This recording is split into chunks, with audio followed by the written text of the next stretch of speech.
Are you working on your home studio and you want to see behind the scenes of other people's setups?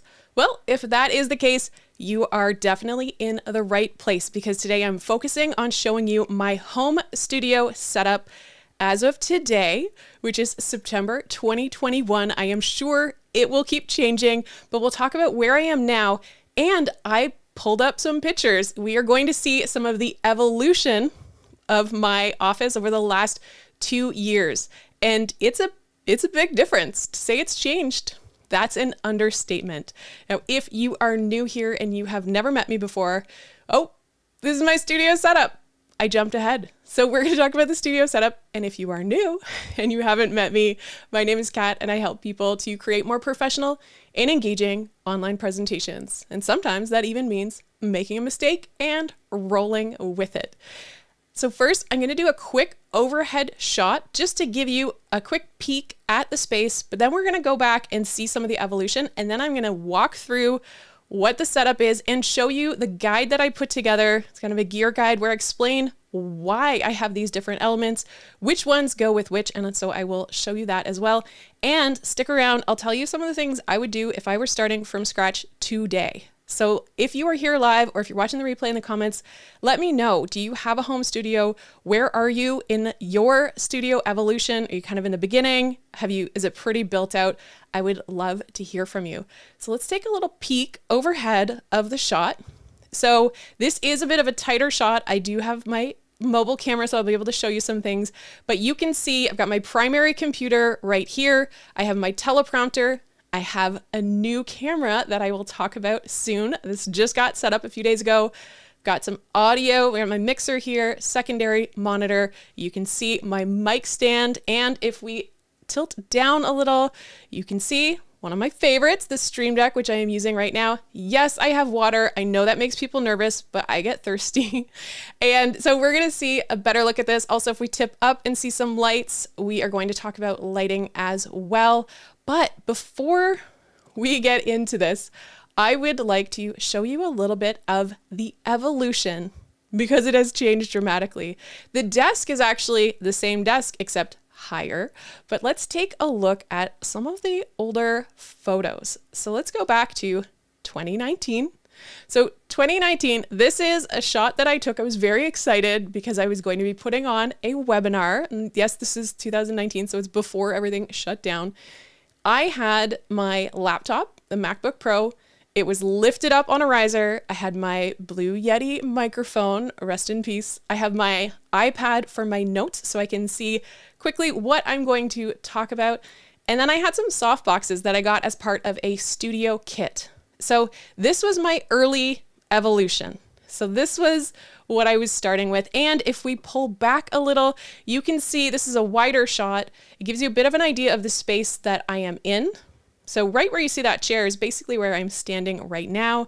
And you can see that I was seated. I started out always doing my recordings seated. Also, you'll notice in the background behind the computer that I have a tripod. And this is over 20 years old. I got this when I was in high school and I was getting into photography. So it was a gift from my dad. It is a sturdy, reliable tripod and it's a proper camera tripod, but it was a gift. I don't actually know much about it. I think I got it from Henry's Photo in Canada, or he got it there. So this was one evolution. So now let's take a look. This is 2020 when I realized that the MacBook Pro on its own was probably not going to be powerful enough to run the presentations that I wanted. So now we pivot and it's changing up really the computer and adding in the 15-key Stream Deck. So I still had my Yeti, I still had my webcam on the tripod so that I could look up at the camera. But this was last spring / start of the summer. So I had not yet upgraded my camera. And the big thing was really the computer and the Stream Deck. So that was an investment I made last year. Then we fast forward, I got my Sony ZV-1 or ZV-1, and I hadn't had my teleprompter set up. I actually already owned the teleprompter. I had this idea that I would only bring it out when I needed it. And other than that, I just wanted the camera and I did not want to have the teleprompter at the time. So what I did is I threw together a really inexpensive way to put my notes just off to the side of my camera. So I bought these little whiteboard tiles. They are super, super light. I think they were about $10. And then I had some Velcro strips. I actually still have the Velcro strip. I can show you that today. It's still up there, but I don't use the tiles that way. I still use the whiteboard tiles, just not for my notes anymore. And then I decided to set up the teleprompter and have that as a stable feature.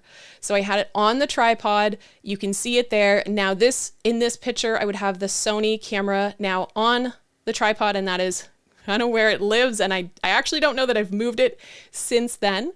I still have the Yeti, and I also have the 15 key Stream Deck. And you can see I have the trackpad and the mouse because that is something that I started to do where I liked to be able to have right and left. So that's an evolution. That's the last photo that I have in the series, but it gives you an idea of how I slowly built up there. Because I know there are people who look at my setup and they feel overwhelmed, or they'll kind of do all the math and assume that all of this stuff came on board at once. It did not. It was one of those things that I decided I wanted to invest in these things one at a time. So now I want to show you a little gear guide. So I have a list in here. If we take a look at my second monitor, so I have put together this page. So you can actually go to this page. So the link is in the description of this YouTube video. And if you want to go to the link, it is at go.katmelville.com/gear. So you can take a look at this right now, later on. But what you're going to see is that I have all of my gear. Yes, it's in Notion. And it is divided into sections. So you can actually see that I have software is the first column, hardware, cameras, accessories, lighting, adapters. If we scroll over, you'll also see cables, because you don't want to forget cables. You might get some new stuff, get some new gear, and you want to make sure that you've got it.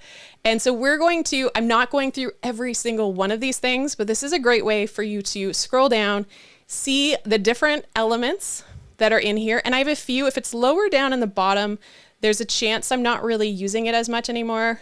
And for those of you who've been around, I snuck that in there too. My lovely wall clock. Okay, so we are going to take a look first. Let's go to the overhead shot. And I want to first start with hardware. So right now I am using, this is my primary computer. So this is my 27-inch iMac, and it is an Intel-based one because they have not yet released the M1 in at least the size that I want.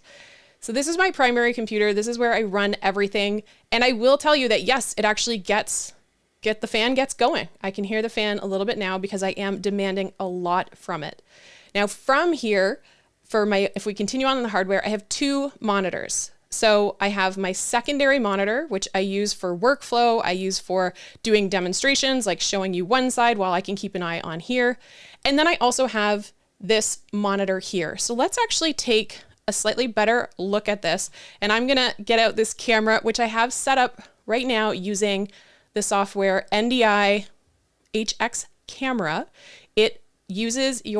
It's an app on your camera, so you can actually use this and bring this into your production. So if we switch cameras to my phone here, and I apologize if it's wobbly, I'm holding this, but what I wanted to do is show you what this looks like from above. So I actually have, this is a 10-inch monitor. It's from the company Beatronics.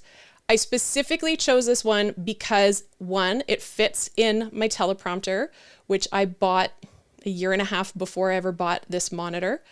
And so it fits well. And the other thing is that it flips because this is glass. So everything that you see here is going to be flipped. So you need to make sure that if you have a teleprompter, that you can make sure that the screen image flips. This is an investment because it's actually a monitor, and small monitors aren't always cheaper. And because it flips, it mirrors the image. You have to make sure you have that. What I did before that, which I don't know that you can see in any of the pictures, is I used my iPad. And so if I was just using my iPad For example, to read a script, I would use software like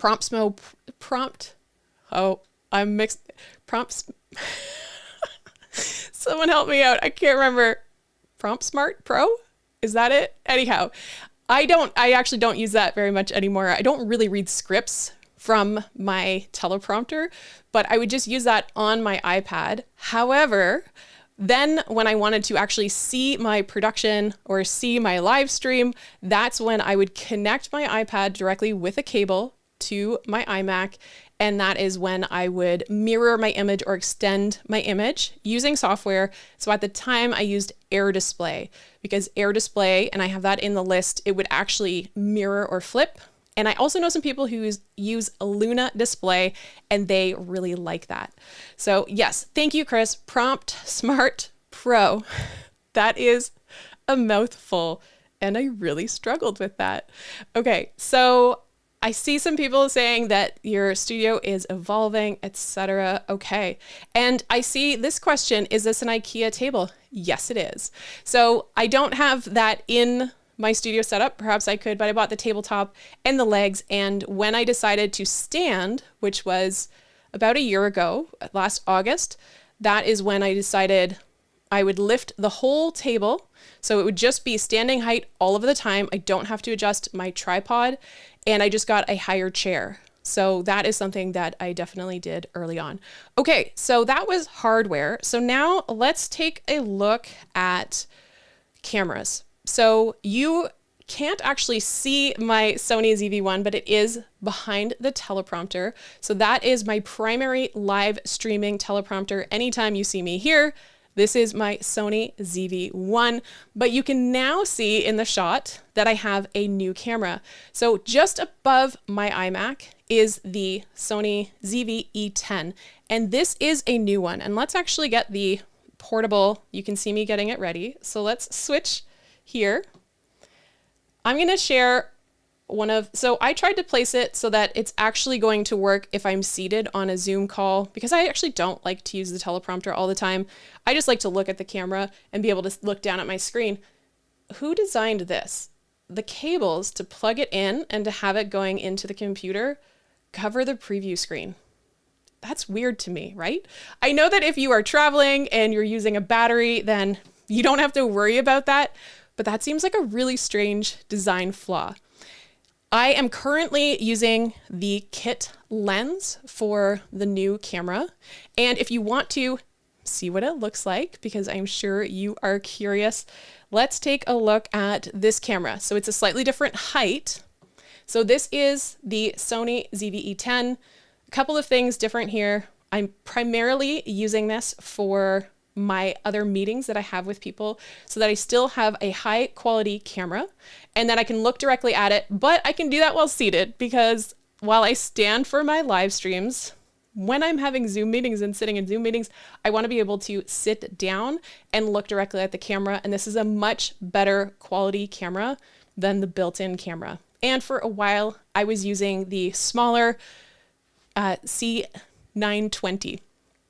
Which is my overhead camera. And I don't know that I want to move it right now because it's set up so you can see my shot, but I am using that webcam. And if you had seen it before, see, now I want to, I'll use my, let's see if I can do that.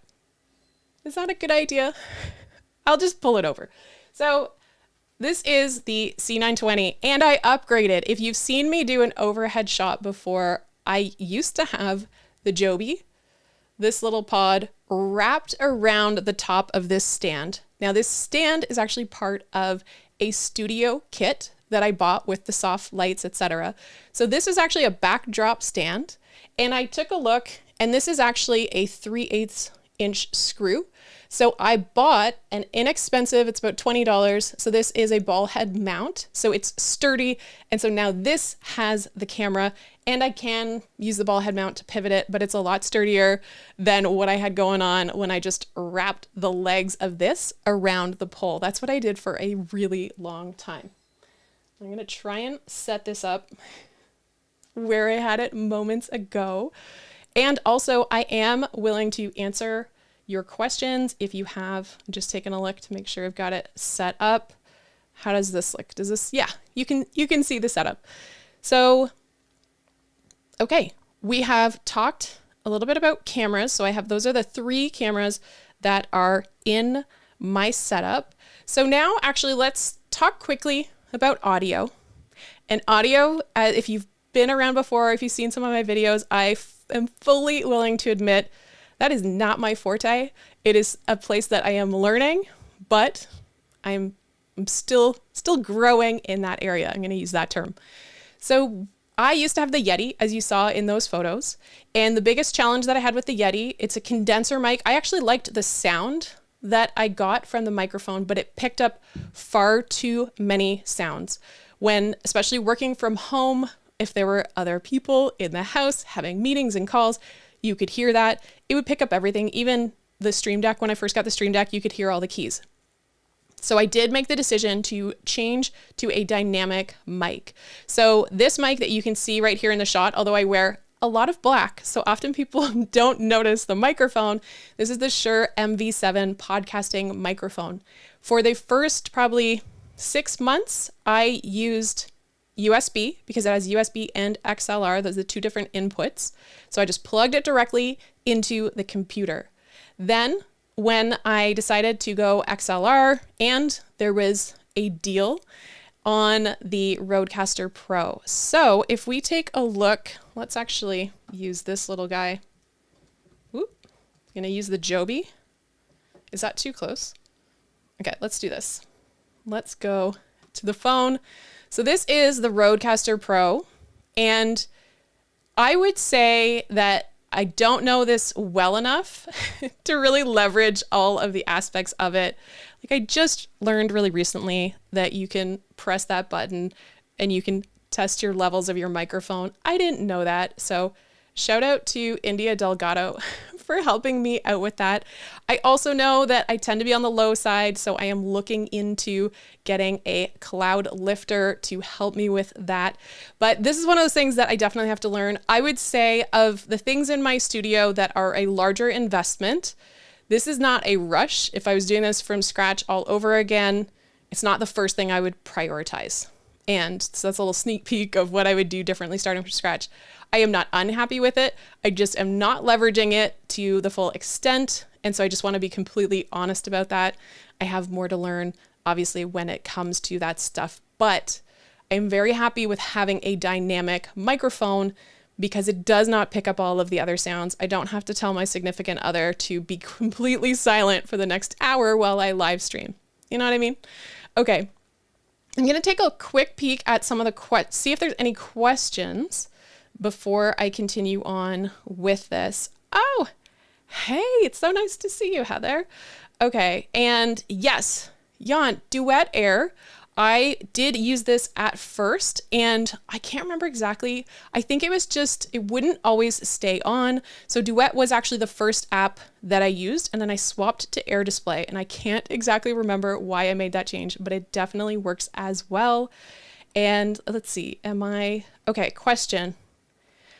Are you using Wi-Fi or are you directly connected to your router? Yeah, actually, let's take a look at how I'm connected because I can actually show you that. So let's take a look here at my switcher, which this is going to be an awkward angle, but let's take a look. So this is actually my Gigabyte 8-port unmanaged switch. So I have my internet going directly in here. So the first cable that you see on the left, that is coming directly from my modem.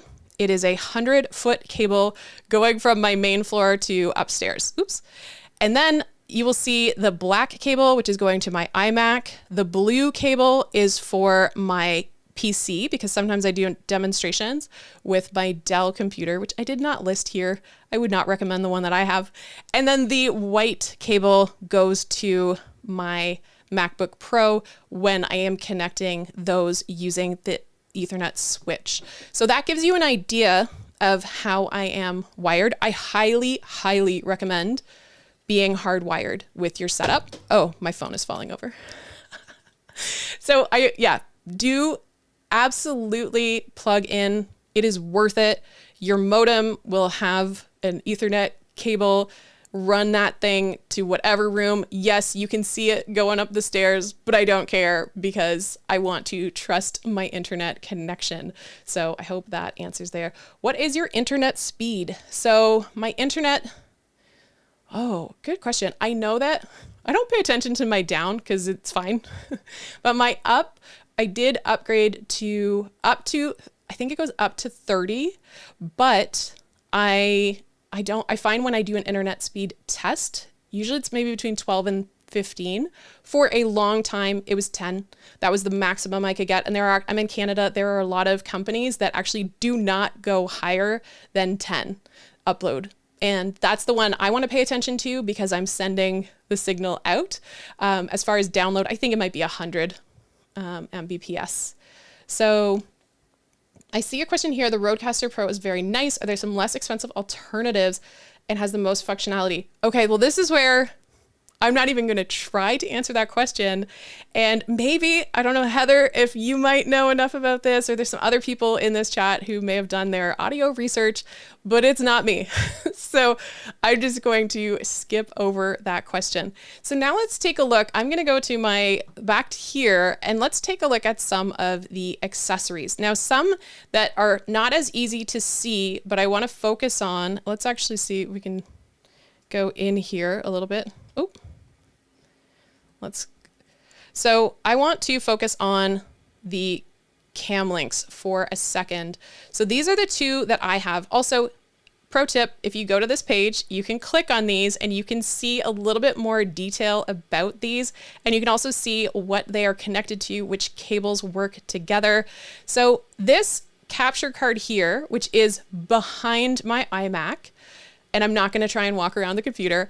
This is what I use for my Sony ZV-1. So you can see that here. This is what I use to connect it. So I have that high quality.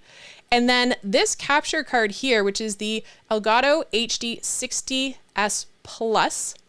I did make the mistake of getting the HD60 and then realized it was not compatible with Ecamm and it was causing a headache.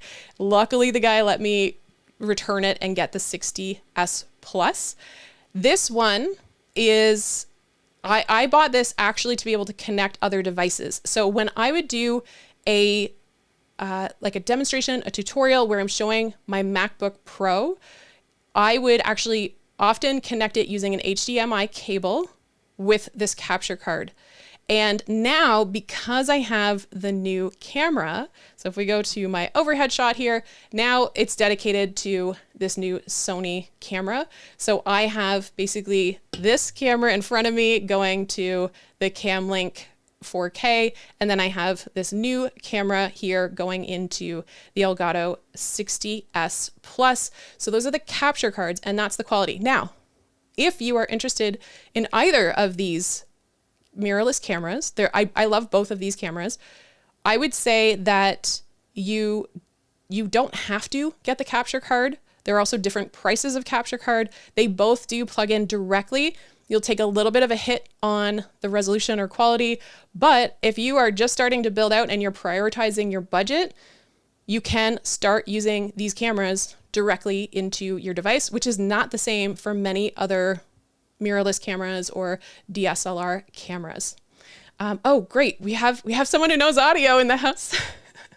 So Tom said if there were cheaper options that are as good as the RODECaster, they'd be more popular. Things like Zoom P4 and P8 are good, but you're still giving up some features. Thank you, Tom, for sharing that wisdom. That is extremely helpful. Did I miss anything else? Okay. Okay. I think I'm caught up there. So now let's talk about the accessories. So let's head back over to this gear guide. And I want to show you, so this was something where a ball head mount. So let's actually show you this from a better angle. So I'm going to get this little camera ready. So you can see if I just peek over the computer that this is a ball head mount. I purposely set it up in this direction so that I can actually turn this camera vertical. So if I want to shoot something in vertical, like an Instagram story or heaven forbid a TikTok, which I I haven't gone there. No plans yet. But if I want to shoot a vertical video, I can easily just turn that sideways. Also, it's got a really nice smooth rotation. You can see the degrees at the bottom. If I loosen that, I can pivot this camera and it's really, really nice and smooth. And it has a quick release. I don't know if you can see the quick release here. You probably can't. However, the quick release means that I can just release this camera and take it to go. And that is a huge deal for me because the Sony ZV-1, pretty much once it was set up in this teleprompter, I didn't touch it, which is also when I tried to play around a little bit with the ISO and the exposure and the white balance, it was actually a really big pain in the butt. So it's not quite, my camera's not really where I want it to be, but you can see me and that's most important. So I just you got to prioritize. Don't get hung up on all of the little things. So I see a question here. Can I steal your Notion gear layout? Yeah, of course you can. I highly encourage anyone to create a Notion page, as you know, big fan. So, okay, I didn't set it to duplicate. Now let's talk a little bit about lighting, because as you can see here, if we pivot this camera up, so a couple of things. One is that early on in my if you saw that evolution, you would have seen that I had the soft box, and I did have those soft boxes pointing at me. I think actually if we take a look here, you can see an early picture. This is really awkward positioning. I didn't know anything, but when it was down closer to my face, it was right in my face because I do not have a lot of room to back these up. So what I ended up doing was just pointing, can I do this? This is awkward. I'll just actually show you the real thing. So I ended up pointing one of the soft boxes up to the top, and then I hijacked, if we take a look at this one on the right, if we just move over, I hijacked the stand from the other one, and then I bought my own LED light. This is my key light. And you will also see, because I'll show you, it comes with a remote. So this is my little remote. I can turn it on. I can also adjust the brightness, but I personally feel like I would prefer it to be able to go a little bit lower. I feel like I'm pretty blown out most of the time. However, it lights me and you can see me, and that's what matters the most. So let's go back here and go over. So for a long time, I was just actually bouncing the softbox up against the ceiling and it would fill the room. And then I had my key light, which is this LED light here by Godox. This ring light is actually a really new addition. I was taking part in a class where, because I was learning as an instructor, I actually received a kit that had a few items in it. Ironically, the kit contained a Blue Yeti microphone and a C920 webcam, but it also had this ring light. So I thought, well, I don't need those others because I already own those. However, the ring light, so I can't remember the company. I don't have it in this gear list because I just genuinely don't know, but it's a fairly simple ring light. And the reason I added that to my setup on the other side is that this bouncing light off of the ceiling, it would actually sometimes give me like a dark shadow under one of my eyes. So I would be lit from this side, and then I would have kind of, emphasizing under eye bags. And I didn't love that. So I'm kind of using this ring light here on the side as more of a fill light. And it's hard to tell here because of the way that the camera is picking it up, but it is dimmed down a bit lower. So that is my lighting situation. I personally don't love my lighting situation.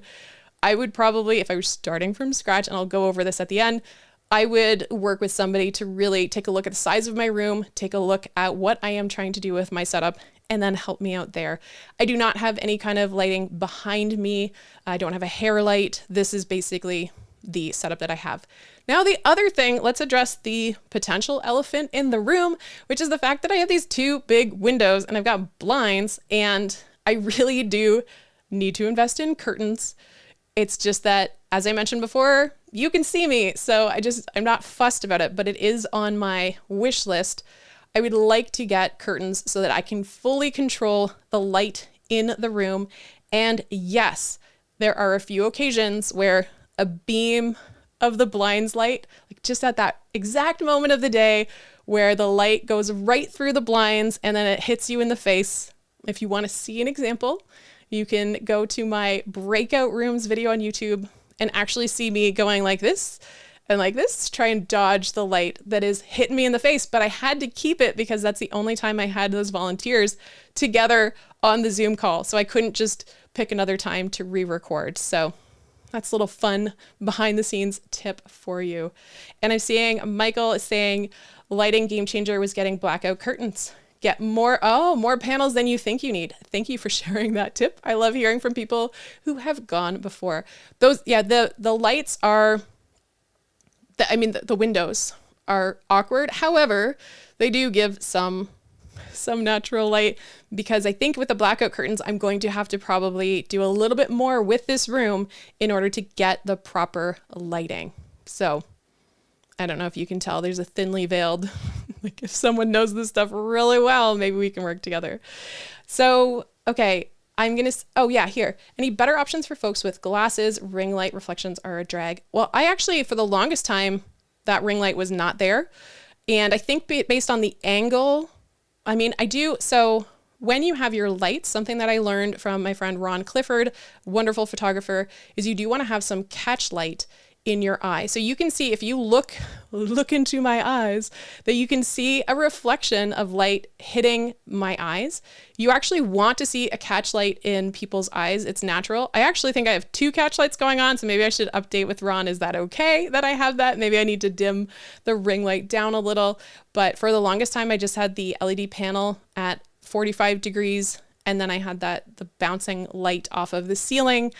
That was kind of my go-to for a long time. Obviously, I don't have glasses, but I think you play around with the height and the angles and try and minimize that as much as you can.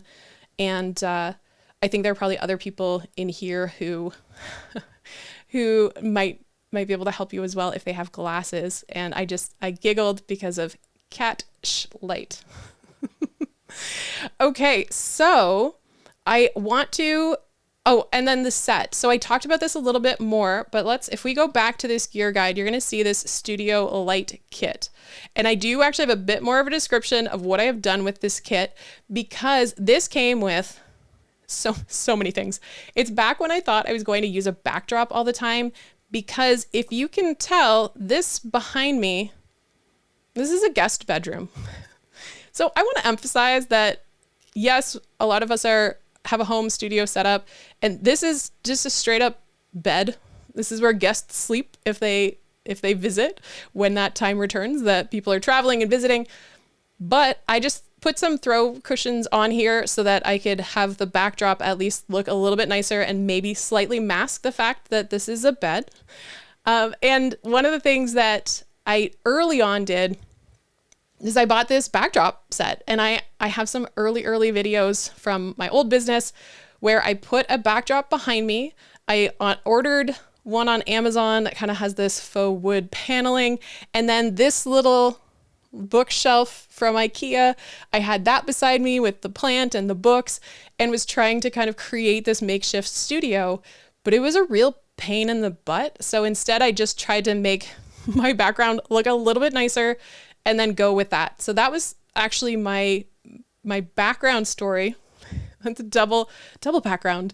So with this studio light kit though, I ended up repurposing these stands. So if we take a look, let's go back to the mobile device and we can take a look at some of these. So we've got the original light stand with the softbox.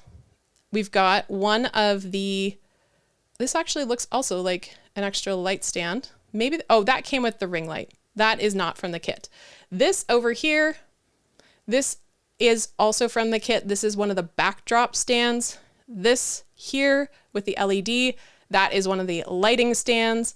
And then over my shoulder where I am holding, let's change that. That's not awkward at all. So with my lighting, or my overhead camera, which I showed you is just off here to the side with my webcam, that right there is one of the other backdrop stands. So I really have maximized that. Now, if I ever did need to put up the backdrop, I would have to do some rearranging, because I've basically hijacked all of the stands that came in that kit. So I am using that kit. It's just not what I originally designed it for. And can the Airbnb? At this moment, no. And I don't know. I don't think I trust anyone, any Airbnb guests, friends, family. Yes, Airbnb. I don't think I want them in here with all of this gear. Okay. Monitors. Yeah, I think that's another really important point. And also something, so typically, if we take a look at my overhead, you'll see, and let's tilt this down a little. This happens to be white because I'm showing you the page as you would see it, but this white is bouncing off of me. Whereas I also have another outline here. It's in Notion, and that's in dark mode. So this is Notion light mode, Notion dark mode. I keep my YouTube studio in dark mode. If I have the choice, I like to keep things on here dark so that it's not bouncing off of my face. That is a really good point to actually bring up there. And oh, thank you, Timothy. I appreciate that.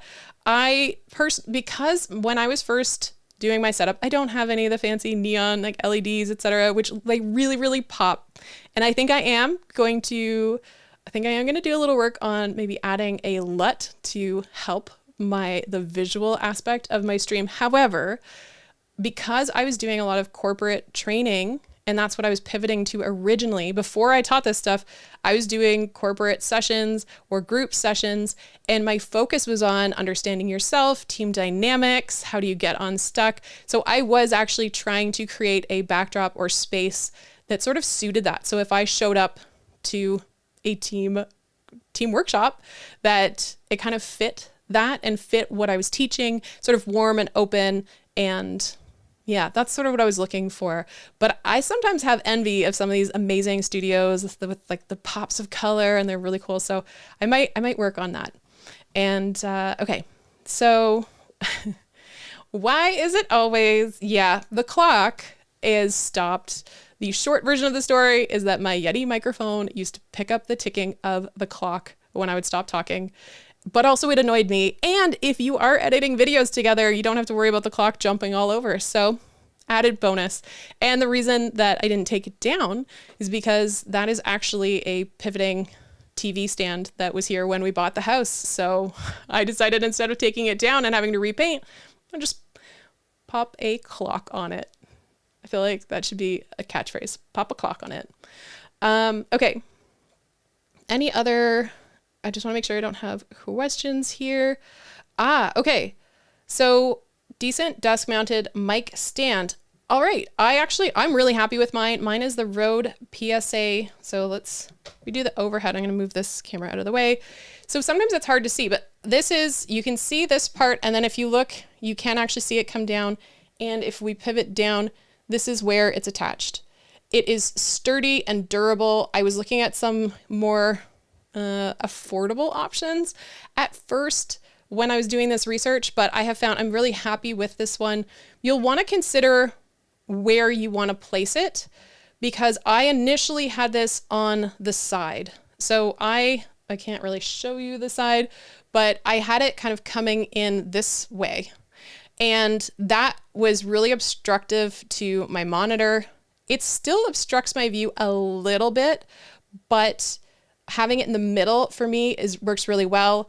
If you are someone who has an ultra wide, you probably need to have this coming in from a different direction. Or Elgato has the low profile one that looks really slick.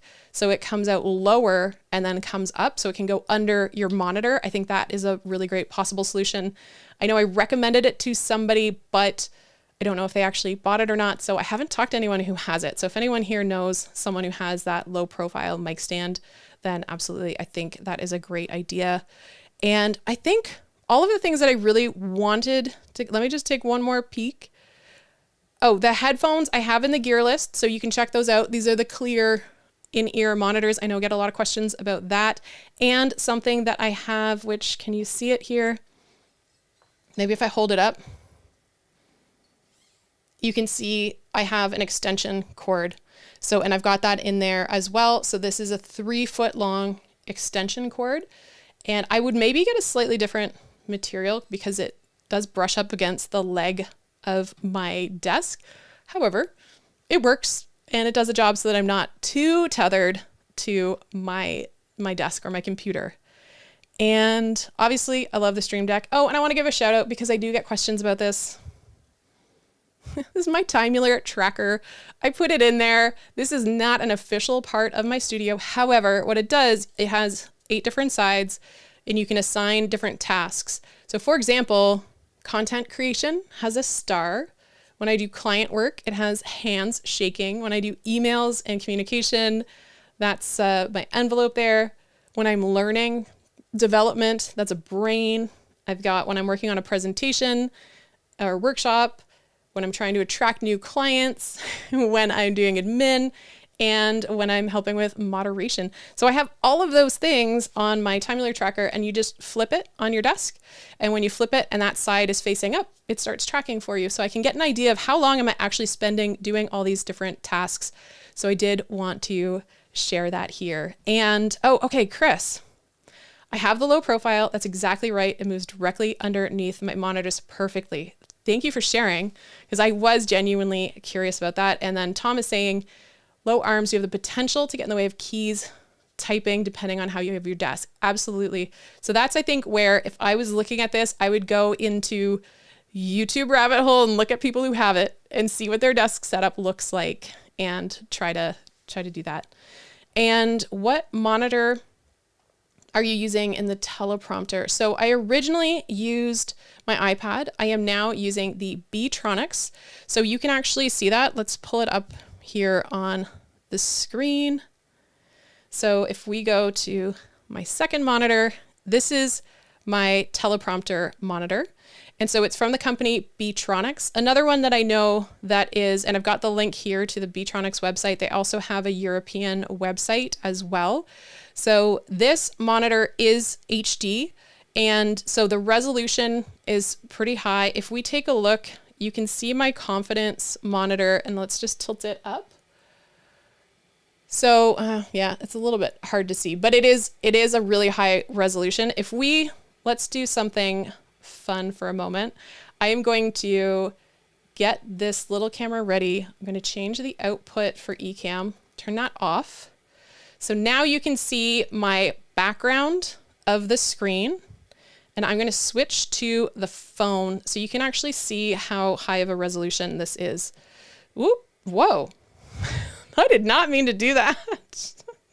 Okay, so this is, you can actually see it's a 10-inch monitor, but look at how teeny tiny the print is. So it is actually, the one drawback for this is that it is a little bit harder to read comments. For example, if I am on a Zoom call or a panel, or if I'm an Ecamm guest and I want to see the stream in front of me, but the comments down the side, they're actually pretty hard to read. So what I will sometimes do is actually drag the stream over so I can see the comments, and then I just drag it back so that I can focus on the stream. But what I am doing right now, if we go back to this overhead shot, I have Ecamm right here, and I like to have the video monitor here. So whatever is in Ecamm is what's right in front of me, so I can always see exactly what you see when I am going live. But as I mentioned early on, I actually don't use the teleprompter a lot of the time. So if I'm in a Zoom meeting, if I'm just joining something, taking a class, I just use I use this, can't speak. I use my iMac, and I will actually just use that primarily. And then now, because I have the new camera and because it is right above my monitor, I will use that for joining Zoom calls, etc. And if anyone missed it before, this is what my camera looks like. It is optimized for me seated, not for standing up as I am right now, but that is what the new camera looks like, in case you were curious about the new Sony ZV-E10. And this is with the kit lens. I have not yet decided what I want in the way of lenses, interchangeable lenses, because that is the benefit of this new camera, is you can change the lens. Okay, I've taken a long time to go through my studio walkthrough. Thank you so much for those of you who joined me today. I'm going to just very quickly say the things that I would change if I was starting today. So if I was starting from scratch, I would buy an M1 computer and maybe one of the new ones. I really hoped that there would be an announcement yesterday about the new iMacs, but I'm going to wait and see what it is. But even if I couldn't have one of the new ones, having either the M1 Mac Mini or the M1 MacBook Pro, they are just more powerful and good price point, and they could run this. However, I love the size of the screen real estate, so I would definitely have a larger monitor. Probably, I do like having the mic in the middle, so I would probably still want to split. I wouldn't go with an ultra wide.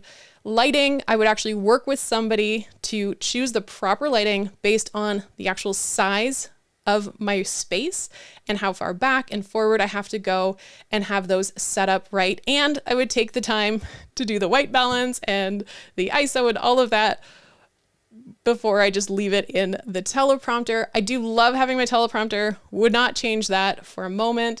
Trying to think, I took a couple notes of what else I could do. Accessory wise, I think where I am today, I am pretty happy with that. I would maybe consider testing out some different capture cards because the actual total price of the capture cards is pretty steep. I would definitely keep my Stream Deck because I love my Stream Deck. And if I was picking a camera today, I would pick the Sony ZV-E10, although I haven't used it very much.